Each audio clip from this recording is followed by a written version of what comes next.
Hello students, class 12th chapter number 3 electrochemistry हम पढ़ेंगे। उसके बारे में थोड़ा सा मैं इंट्रो करा देता हूँ आपका।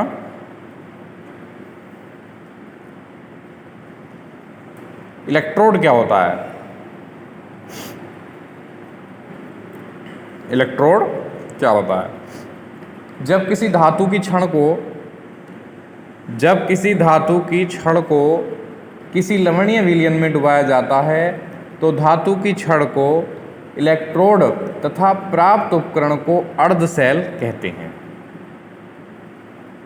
ठीक है, तो इसमें इसकी लैंग्वेज ये है, the branch of chemistry which deals with the study of the conversions of chemical energy into electrical energy और vice versa and their mutual relationship is referred to as electrochemistry. Note कर लेंगे, the branch of chemistry which deals with the study of the conversions of chemical energy into electrical energy और vice versa and their mutual relationship is referred to as electrochemistry. इसी में next topic लिखेंगे, dear student, अभी भी कोई अगर video में दिक्कत आए तो आप कॉल कर लें। वैसे काफ़ी प्रयास है वीडियो को क्लियरिटी में लाने का। आप नोट करेंगे, मेटेलिक एंड इलेक्ट्रोलाइटिक कंडक्शंस लिख देंगे, कंडक्टर एंड इंसुलेटर्स।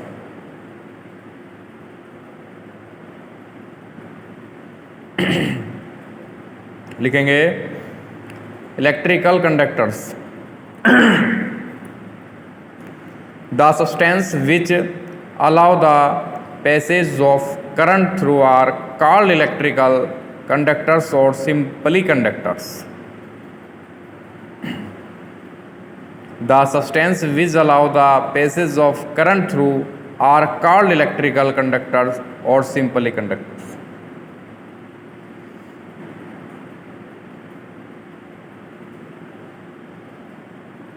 तो आप लिखेंगे, और इसमें मैं आपको बताना चाहता हूँ इलेक्ट्रोड विभव की जो लैंग्वेज है, जब किसी धातु की छड़ को उसी के लवणीय विलयन में डुबाया जाता है तो धातु की छड़ विलयन के सापेक्ष धन या ऋण आवेशित हो जाती है। इस प्रकार उत्पन्न विभवांतर इलेक्ट्रोड विभव कहलाता है। नंबर 2 पॉइंट है insulators. The substance which do not allow the passage of electric current through then are called insulators.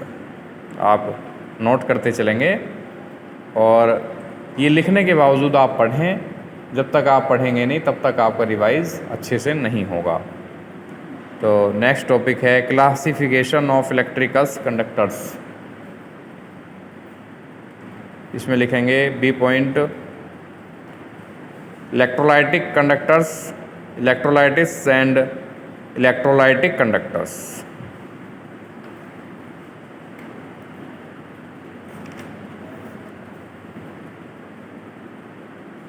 आप नोट करेंगे, the phenomenon of the flow of current due to movement of ion is called electrolytic conductions. Example हैं NaCl, KCl, NaOH, HCl और NH4OH। Note कर लेंगे। Next है classification of electrolytes.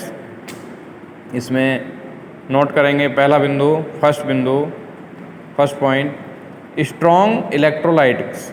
The electrolytes which dissociate almost completely into ions in solution are called strong electrolytes। Examples, इसके example देख लेंगे आप strong electrolytes के। Strong acid like HCl, HNO3, H2SO4 etc. Strong bases such as NaOH, KOH, BaOH whole twice etc.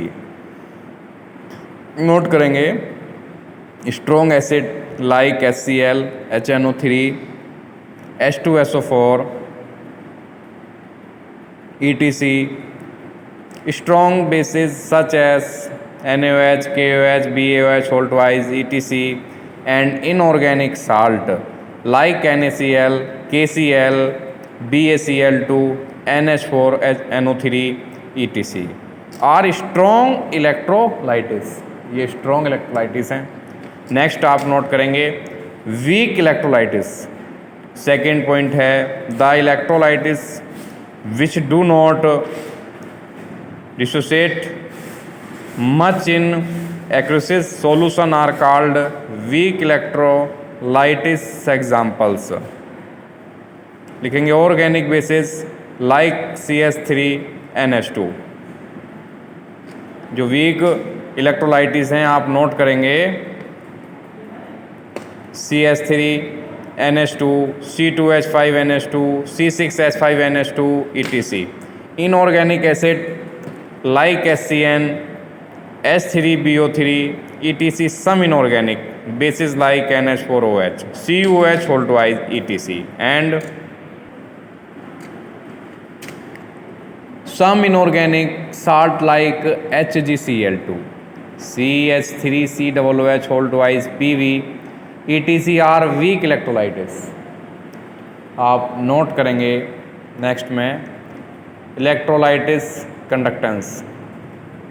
Some basic concept related to electrolytics conductance.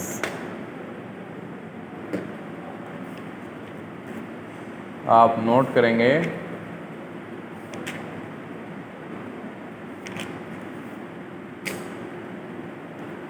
Ohms law. आप note करेंगे Ohm's law. According to Ohm's law the potential difference across a conductor is directly proportional to the current flowing through it. V समानुपाती I के आप देख रहे हैं V upon I बराबर constant. ये ओम्स लॉ है. According to Ohm's law the proportional जब the potential differences across a conductor is directly proportional to the current flowing through IT. V समानुपाती I के V अपॉन I बराबर constant. The resistance R is known as consistence of proportionally. V upon I बराबर R. R जहाँ नियतांक है. The resistance of a conductor is measured in the unit ohm. ओम को इस तरीके से हम लिख देंगे ओमेगा, इस तरीके से. ओके. नेक्स्ट क्लास में प्यारे बच्चों आपसे फिर मुलाकात होगी. वीडियो का विशेष ध्यान रखा गया है. पूरी उम्मीद के साथ वीडियो क्लियरिटी में बनाई गई है. अभी भी कोई दिक्कत हो तो आप हमें कॉल कर सकते हैं और इससे बेहतर कोई उपाय अगर होगा तो वो सोचा जाएगा. नेक्स्ट क्लास के लिए तब तक के लिए ऑल द बेस्ट. आप घर पर रहिए, स्वस्थ रहिए.